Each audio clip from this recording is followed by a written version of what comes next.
Hello दोस्तों, आप सभी का स्वागत है आपके अपने YouTube channel the star classes पर। दोस्तों, इस वीडियो में देखेंगे कक्षा 12वीं 12th के मैथमेटिक्स का एक बहुत ही इंपॉर्टेंट चैप्टर है जिसका नाम है मैट्रिक्स और उसी को बोला जाता है आव्यूह। तो देखते हैं आव्यूह क्या होता है और इसका इंट्रोडक्शन वीडियो यह है। पूरा बेसिक कॉन्सेप्ट से बताया जाएगा, तो चलते हैं देखते हैं। देखिए, इस वीडियो में बताएंगे अध्याय तीसरा जो है मैट्रिक्स, जो कक्षा 12th के लिए बहुत ही इंपॉर्टेंट है और बहुत ही इजी है, बहुत ही आसान है और बोर्ड एग्जाम के लिए बहुत ही इम्पोर्टेंट है। देखिए, पहला लिखा हुआ है आव्यूह किसे कहते हैं। आव्यूह, जिसको अंग्रेजी में मैट्रिक्स बोला जाता है। तो आव्यूह है क्या, तो समझते हैं आव्यूह के बारे में। देखिए, लिखा हुआ है आव्यूह क्या है, तो संख्याओं के, देखिए लिखा हुआ है संख्याओं के आयताकार सजावट को आव्यूह कहते हैं। संख्याओं के आयताकार सजावट को आव्यूह कहते हैं।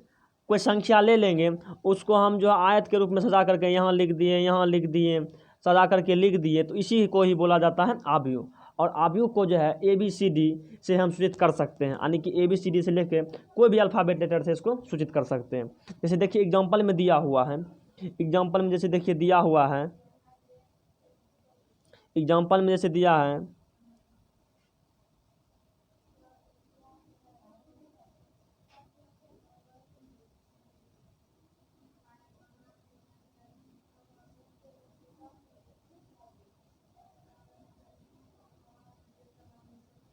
जैसे देखिए एग्जाम्पल में दिया हुआ है, यहाँ a बराबर दे दिया है 1 है, 5 है, -3 है और 10 है। तो ये जो है आव्यूह के उदाहरण है। और देखिए जैसे यहाँ दिया हुआ है, जैसे यहाँ दिया हुआ है b बराबर दिया हुआ है 1 है, 5 है, -3 है और 10। c बराबर दिया हुआ है 1 है, 5 है, -3 है और 10 है। तो ये हुआ आव्यूह। तो इसको आप समझ गए। अब देखते हैं आव्यूह के रॉ क्या होते हैं, पंक्ति क्या होते हैं। आव्यूह के रॉ किसको बोला जाता है, यानी कि पंक्ति किसको बोला जाता है।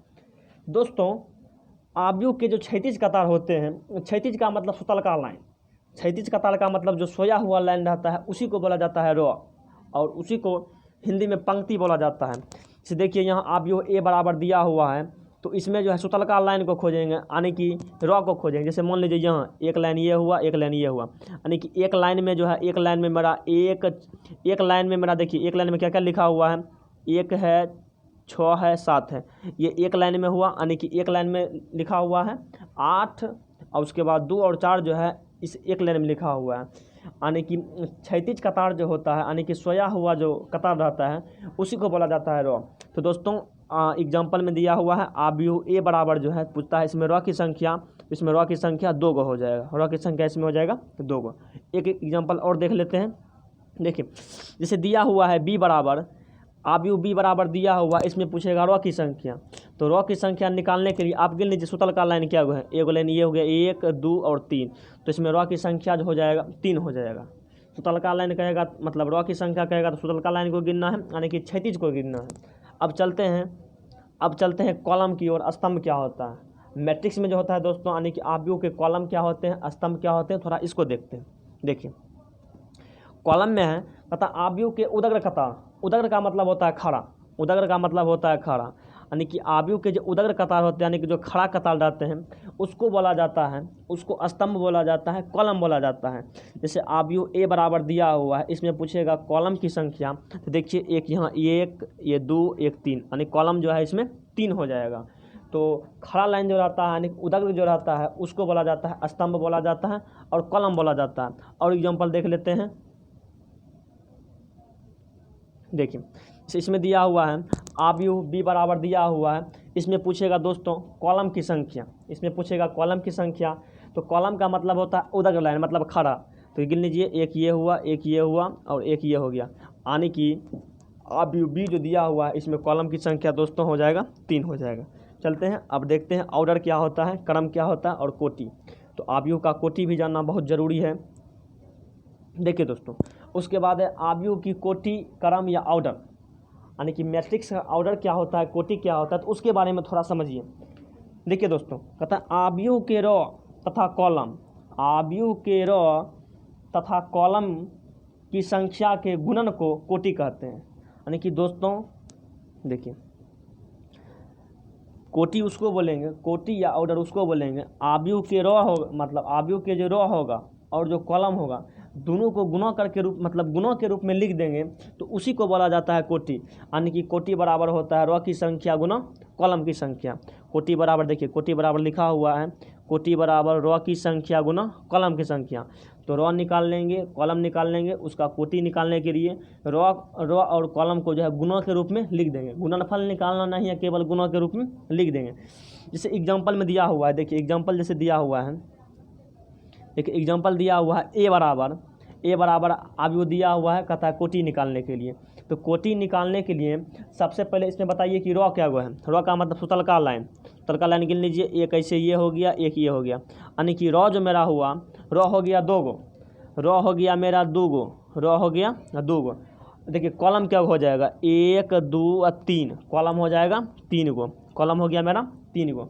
अब कहता है कोटि निकालने के लिए, तो कोटि निकालने के लिए इसमें क्या करना है, कोटि निकालने के लिए रॉ और कॉलम को जो है गुणन के रूप में लिख देना है। तो इसका कोटि हो जाएगा 2 और गुना 3, यानी कि कोटि हो जाएगा 2/3, यानी कि 2/3, यानी कि आव्यूह ये जो दिया हुआ है इसका कोटि हो जाएगा 2/3। चलते हैं एक एग्जाम्पल और देखते हैं। देखिए इस दोस्तों बी बराबर आव्यूह दिया हुआ है, पूछता है इसमें कोटि का मान। तो कोटि का मान निकालने के लिए सबसे पहले आप रॉ का नंबर बताएं, मतलब रॉ कितना है। तो एक यहाँ से ये हो गया मेरा 1 2 और 3, रॉ हो गया 3 गो, रॉ हो गया 3 गो।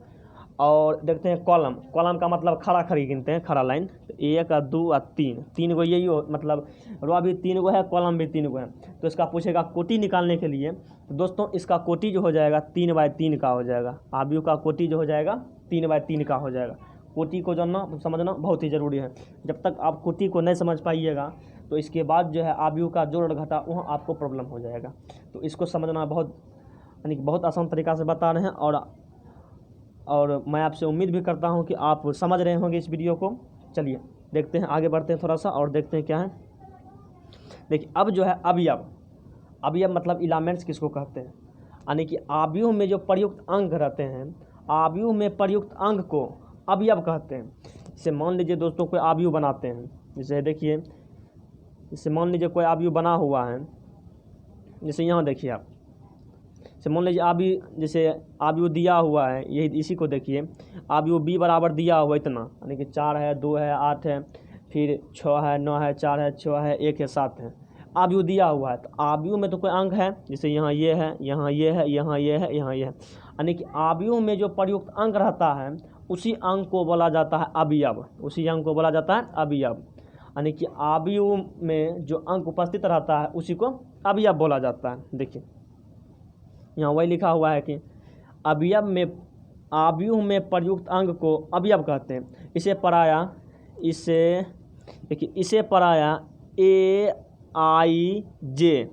AIJ से सूचित किया जाता है।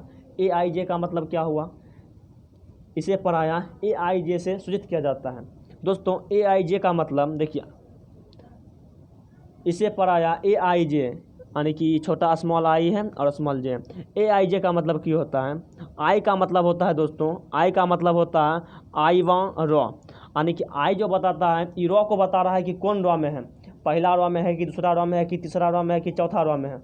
आई जो है ई रॉ बता रहा है कि कौन किस रॉ में है, और जे जो है कॉलम बता रहा है, यानी कि जे जो है बता रहा है कॉलम ई किस कॉलम में है, और आई जो है मेरा ये आई बता रहा है रॉ को कि किस रॉ में है, और दोस्तों मेरा जे जो है ये बताएगा कॉलम किस कॉलम में है।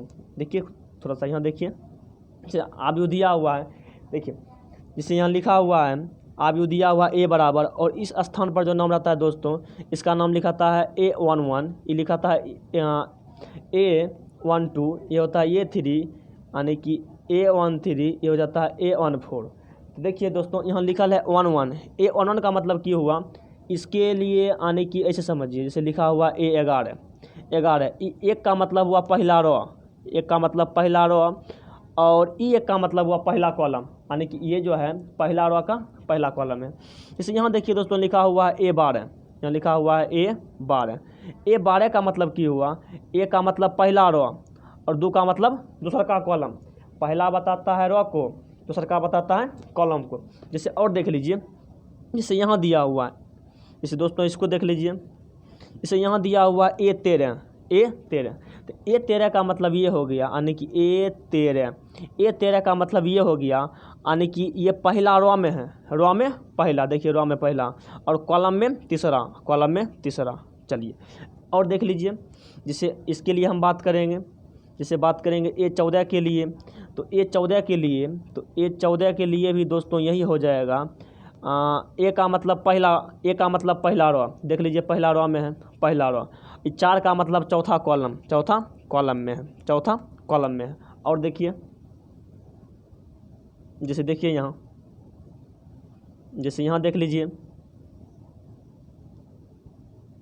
जैसे बात करते हैं इसके लिए, ये A42 के लिए, तो दोस्तों A42 का मतलब ये हुआ, A42 का मतलब ये कि ये जो है रो में चौथा है, यानी कि चौथा रो में है, रो में चौथा और कॉलम में दूसरा।